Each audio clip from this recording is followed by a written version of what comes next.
Hello.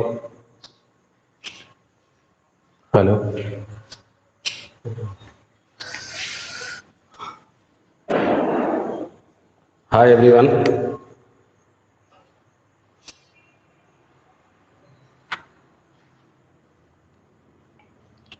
आज हम लोग फिजिक्स के बहुत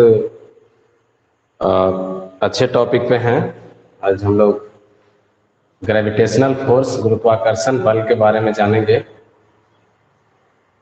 कि गुरुत्वाकर्षण बल क्या है, कैसे काम करता है, कहाँ पे कितना काम करता है, कहाँ कितना होता है। तो हम लोग ऐसे आज चलेंगे, गुरुत्वाकर्षण के बारे में जानेंगे अच्छे से। और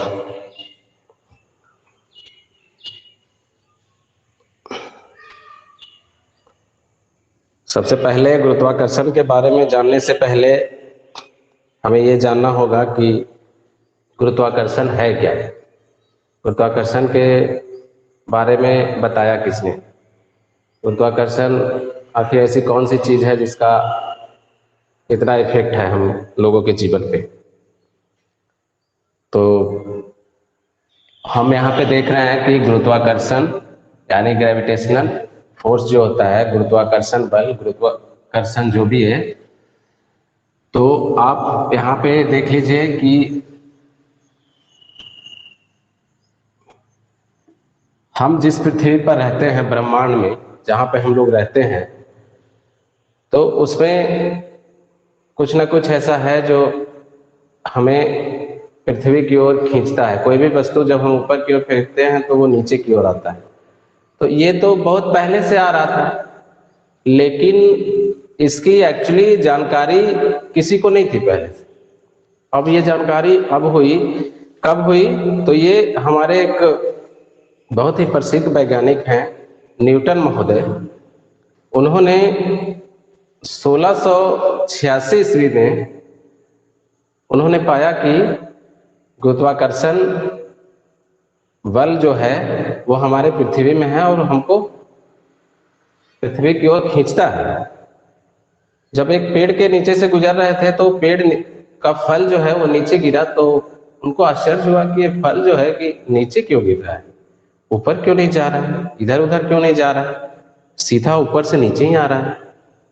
ऐसा नहीं है कि फल पहले नहीं गिर रहा था, लेकिन ये सेंस ऑफ ह्यूमर यही होता है। एक अच्छा तेज बच्चा या जो बुद्धिमान बच्चा होता है वो यही सोचता है कि ये चीज हो कैसे रहा है। वो तो बहुत कुछ रहा है, मगर कैसे हो रहा है, क्यों हो रहा है।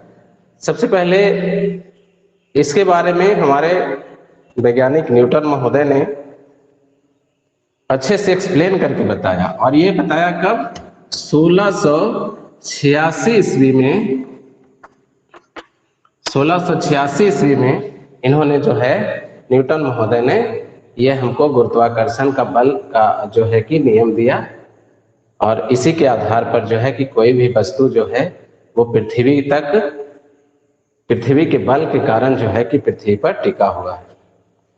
अब हम लोग इसमें चर्चा करेंगे, बहुत सारी बातें हैं, मगर इससे पहले हम इसको परिभाषा पर चलते हैं।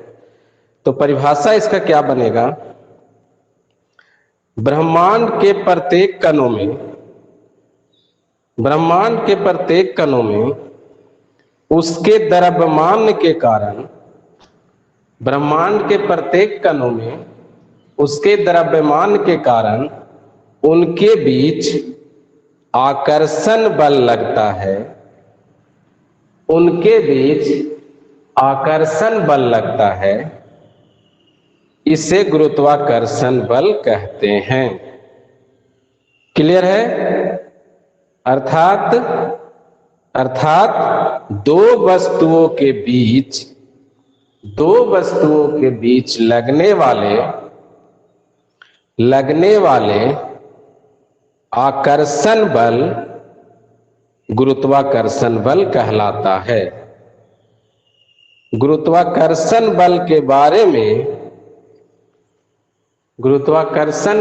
बारे में सर्वप्रथम 1686 ईस्वी में न्यूटन महोदय ने बताया। न्यूटन महोदय ने बताया। अभी हमने कहा, पहले ही चर्चा किया था इसका, कि ये जो है फल तो बहुत पहले से नीचे आ रहा था, या कोई भी वस्तु जो है बहुत पहले से नीचे आ रही थी, बट इसकी जानकारी सबसे पहले, इसका अनुभव सबसे पहले किसने किया? तो वो थे हमारे वैज्ञानिक न्यूटन महोदय। इसमें एक लाइन और जोड़ लीजिएगा कि न्यूटन महोदय थे कहाँ के? तो न्यूटन महोदय इंग्लैंड के थे, वो इंग्लैंड के थे। भी आप नोट कर लीजिएगा इसको।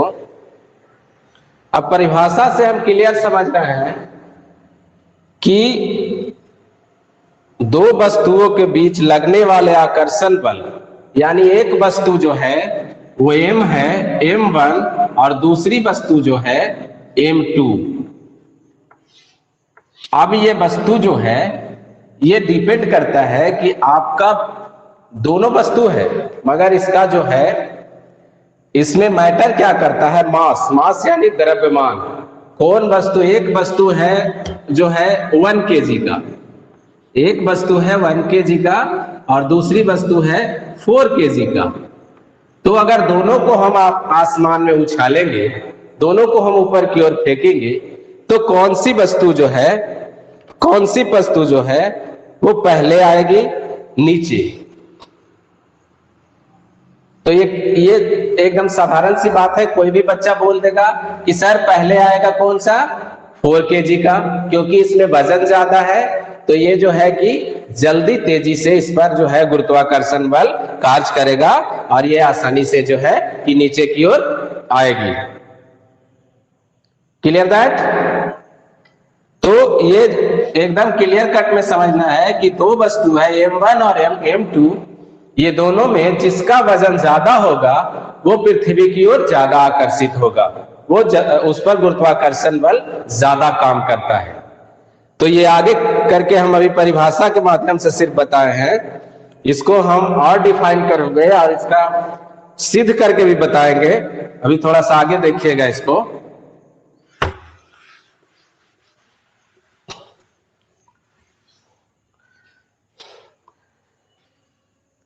अगर किसी का क्वेश्चन होगा तो वो पूछ भी सकते हैं, उसका जवाब दिया जाएगा। अब दूसरा, ये तो परिभाषा हो गया इसका। अब दूसरा है न्यूटन का गुरुत्वाकर्षण का सार्वत्रिक नियम। न्यूटन का गुरुत्वाकर्षण का सार्वत्रिक। हेलो सर, थोड़ा इंग्लिश वर्ड भी बोला कीजिए। Okay okay. हाँ, न्यूटन का ग्रेविटेशनल फोर्स समझ रही हो ना? तो सार्वत्रिक नियम। Yes, thank you. तो इसको भी नोट करिएगा, हम लिख दे रहे हैं भी इस पर। न्यूटन का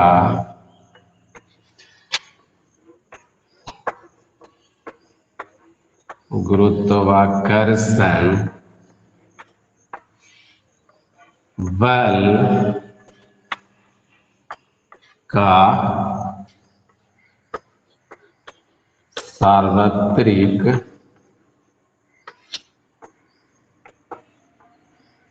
नियम। अंग्रेजी में भी इसको बोल देते हैं न्यूटन फोर्स ऑफ एवरीवेयर, यानी कि हर जगह जो है कि न्यूटन का बल काम करता है। सर ये नहीं बोल सकते न्यूटन लॉ ऑफ ग्रेविटेशनल? हाँ ये भी है, बट ये तो है कि जैसे देखिए आप, न्यूटन लॉ ऑफ ग्रेविटेशनल तो है तो, लेकिन एवरीवेयर का मतलब हो गया कि हर जगह पे है। और लॉ तो है तो ठीक है कि लॉ है, तो लॉ है पे मतलब कहाँ पे है। तो इसमें भी है कि क्लियर आगे होगा धीरे धीरे, जैसे जैसे जैसे आगे पढ़िएगा। तो इसमें भी दो चीज है, एक है कि केंद्र में कितना होता है, ध्रुव पे कितना होता है, कहाँ पे कितना होता है ना, तो कम बेसी होते रहता है। तो आपको ऐसे क्लियर नहीं हो सकता है कि न्यूटन्स लॉ में एक ही लॉ नहीं है, इसमें 3 नियम दिए हैं न्यूटन महोदय ने। तो 3 नियम में जब आप वो दिए हैं तो आप ऐसे इसको समझिएगा कि न्यूटन्स लॉ ऑफ एवरीवेयर, तो हर जगह पे जो है कि है, लेकिन उसकी मात्रा हर जगह पे अलग अलग है, हर जगह पे वो अलग अलग तरीके से काम करता है। तो आगे क्लियर होगा, अभी तो ये फर्स्ट क्लास ही है, इसको थोड़ा सा आप लिख लीजिएगा। इस नियम के अनुसार ब्रह्मांड में किन्हीं दो पिंडों के बीच, इस नियम के अनुसार ब्रह्मांड में किन्हीं दो पिंडों के बीच कार्य करने वाला आकर्षण बल, किन्हीं दो पिंडों के बीच कार्य करने वाला आकर्षण बल उनके बीच के दूरी के, ध्यान से सुनिएगा, उनके बीच के दूरी के वर्ग के व्युत्क्रमानुपाती होता है, व्युत्क्रमानुपाती होता है। दोनों पिंडों के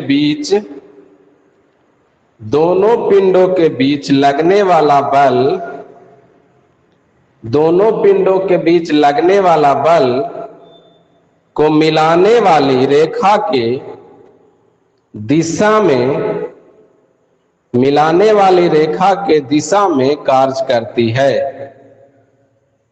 यदि m और 2 द्रव्यमान को, यदि m और m2 द्रव्यमान को दो पिंड एक दूसरे से r दूरी पर स्थित है, r दूरी पर स्थित हो, न्यूटन के गुरुत्वाकर्षण के नियम के अनुसार उनके बीच लगने वाला आकर्षण बल F समानुपाती F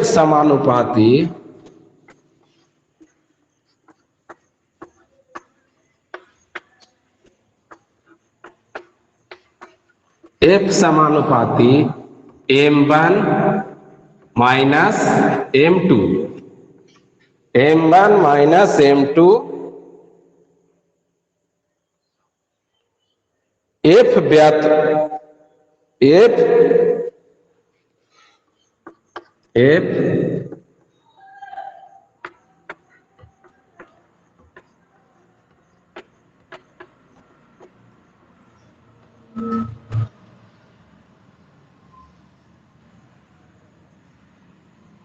व्युत्क्रमानुपाती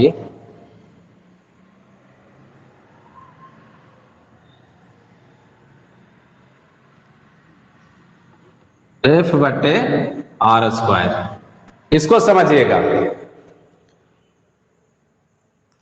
ये दो चीज यहां पे हमने लिखाया है, न्यूटन्स लॉ ऑफ एवरीवेयर में हमने ये चर्चा किया है कि F समानुपाती m1 m2 दो वस्तु है।